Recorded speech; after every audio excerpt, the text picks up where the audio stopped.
Are you having a hard time figuring out what to get Dad for Father's Day? Shop now at sportshistorynetwork.com/row1 and save 15% off your order when you check out Row 1 Brand's Vintage Sports Pictorium Gallery. They have America's best sports art. With over 7,200 historic sports prints, you're assured to find something unique for Dad this Father's Day.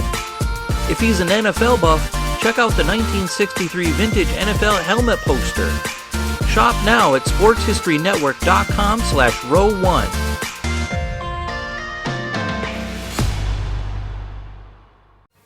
This podcast is part of the Sports History Network, your headquarters for the yesteryear of your favorite sport. You can learn more at sportshistorynetwork.com.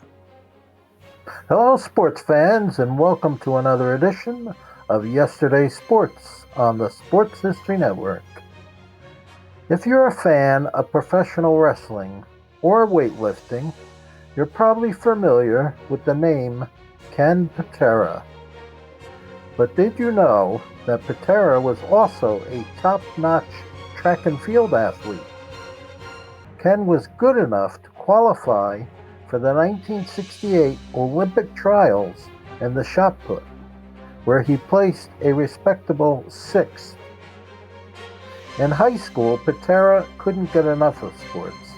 He played football, he wrestled, and competed in 4 different events in track and field. He competed in the high hurdles, the high jump, and later switched to the discus and the shot put. Patera came from a long line of athletes in the family. His younger brother Dennis played for the San Francisco 49ers in 1968. His older brother Jack played in the NFL from 1955 to 1961 for the Baltimore Colts, the Chicago Cardinals, and the Dallas Cowboys.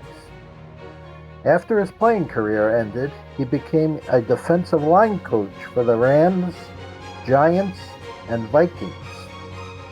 He served as the head coach of the Seattle Seahawks from 1976 to 1982. After failing to qualify for the Olympics as a shot putter, Ken began competing in weightlifting. He placed first in the Senior National Weightlifting Championships in 1969 and 1970 in the super heavyweight division. 1971 proved to be an excellent year for Patera, as he won the Nationals again and won a gold medal at the Pan American Games. But his most significant achievement in 1971 was winning a silver medal at the World Championships in Lima, Peru. Patera continued having success as he won his 4th consecutive gold medal at the 1972 Nationals. Big Ken not only placed first, but he also became the first American weightlifter to clean and jerk 500 pounds. He later also pressed 500 pounds. His superb performance also qualified him to compete in Munich, Germany at the 1972 Olympic Games. But his dream of winning a medal in the Olympics was not to be. Although he placed 3rd in the press with a lift of 212.5 kilos, 468.5 pounds, he failed on all 3 of his snatch attempts, which eliminated Ken from competition. Ken was not the only one to perform below his best that day. Many of the lifters were mentally affected by the tragic offense that unfolded less than 48 hours earlier when Palestinian terrorists killed 11 Israeli athletes and coaches.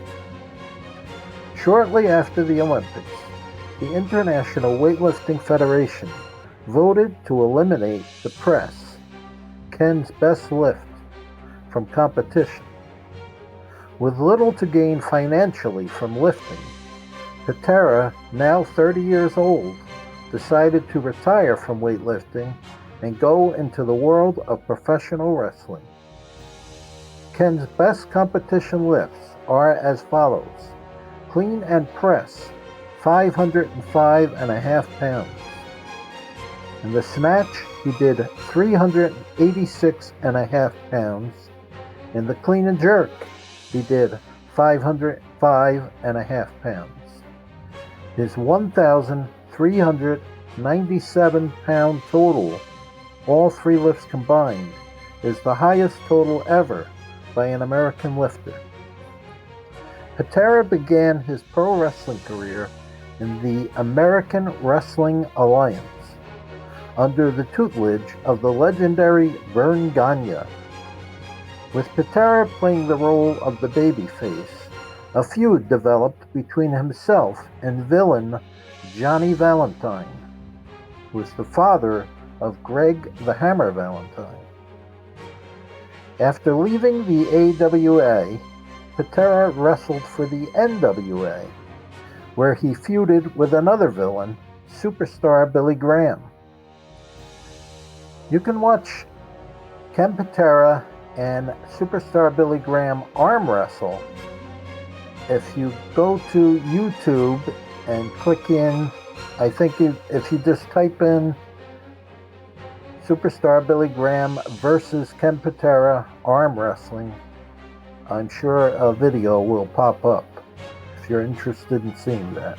In 1977, Patera joined the WWF, this time as a heel. His signature move was the swinging neckbreaker.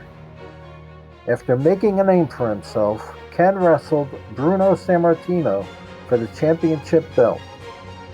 These two gladiators would wrestle each other numerous times. 1977 was a busy year for Patera, as he would also compete in the first World's Strongest Man contest, finishing in third place. Throughout his wrestling career, Patera would perform various feats of strength, such as blowing up hot water bottles until they popped, bending spikes with his hands, and bending bars behind his neck. In the late 1970s, Patera wrestled Bob Backlund for the championship belt. Although Patera never held the WWF World title, he did hold numerous other belts, including the International Heavyweight Championship and the Mid-Atlantic Heavyweight Championship. Never staying in the same place for too long, Patera wrestled in the AWA in 1982 and 1983, joining the Heenan family and feuding with Hulk Hogan. By this time, Patera was a seasoned veteran and understood that you had to change roles from time to time. He teamed up with massive Jerry Blackwell to form a tag team with that in mind. Sheikh Adnan El Casey managed the team.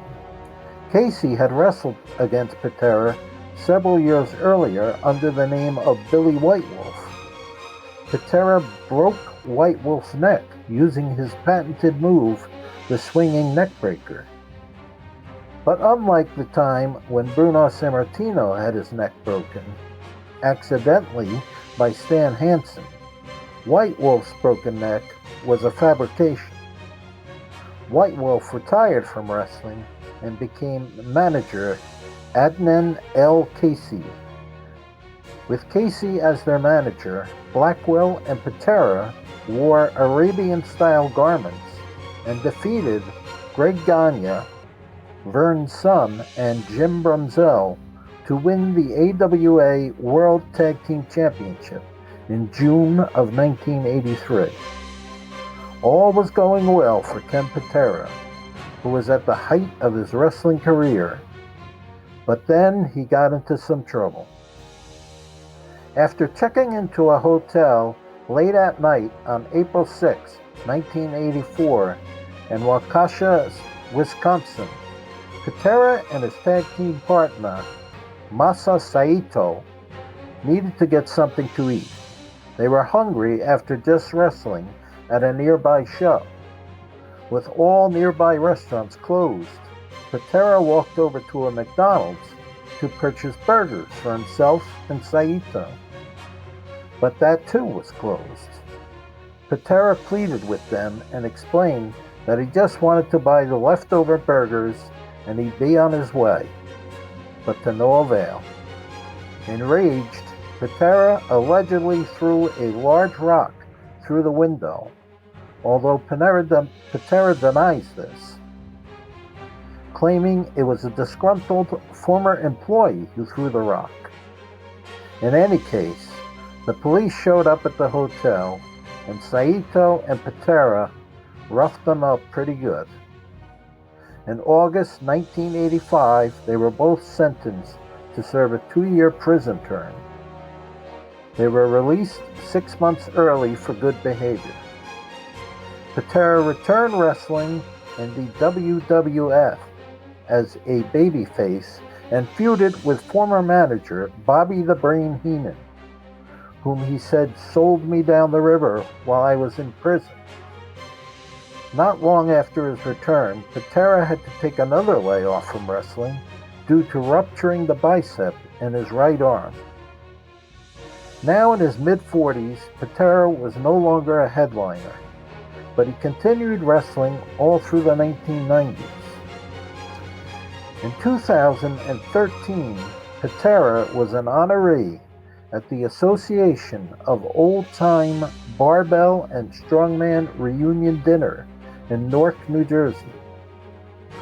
And that's another video that you could type in on Google. Just type in 2013 Old Time Barbell and Strongman Reunion Dinner, and you should be able to find the video. Ken Patera was inducted into the USA Weightlifting Hall of Fame in 1983 and the West Side Extreme Wrestling Hall of Fame in 2016. Surprisingly, he has yet to be inducted into the WWE Hall of Fame. Okay, hope you enjoyed this podcast, and until next time, God bless. This podcast is part of the Sports History Network, your headquarters for the yesteryear of your favorite sport.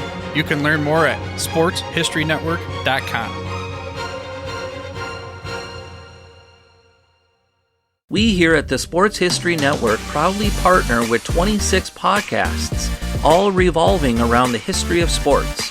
But did you know that many of our hosts were sports history authors way before they started their shows? It's true. We've got Joe Ziemba, host of When Football Was Football, Joe Zagurski, host of Pro Football in the 1970s, Mark Morthier, host of Yesterday's Sports, Tommy Phillips, host of Lombardi Memories, and Scott Adamson, co-host of From the 55-Yard Line. All these authors have many books for you to choose from. To check them out, go to our website at sportshistorynetwork.com/sportshistorybooks. Pick up your copy today. Soundtrack provided by Kevin MacLeod of filmmusic.io.